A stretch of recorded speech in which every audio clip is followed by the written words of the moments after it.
वहीं अमेरिका में नवंबर में होने वाले अहम चुनावों से पहले उम्मीदवारों के लिए चुनाव जारी है। ताजा जानकारी ये मिल रही है कि अब तक जो बाइडेन हामी 4 उम्मीदवार चुनाव जीत चुके हैं, यानी इन 4 उम्मीदवारों का टिकट नवंबर के चुनावों के लिए फाइनल है। मौजूदा हालात ये हैं कि फिलहाल जो बाइडेन के 4 हामी समेत कुल 267 हामी आगे चल रहे हैं।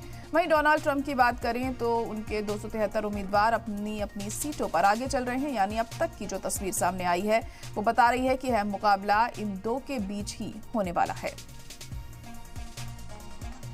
तो नवंबर में अमेरिका में चुनाव होने हैं, उसको लेकर पूरी तैयारियां यहां पर की जा रही हैं। आपको बता दें कि बाइडेन हामी उम्मीदवार चुनाव जीत चुके हैं, यानी कि 4 उम्मीदवारों का टिकट नवंबर चुनावों के लिए फाइनल ही है। और मौजूदा हालात ये हैं कि फिलहाल जो बाइडेन के 4 हामी समेत कुल 267 हामी आगे चल रहे हैं।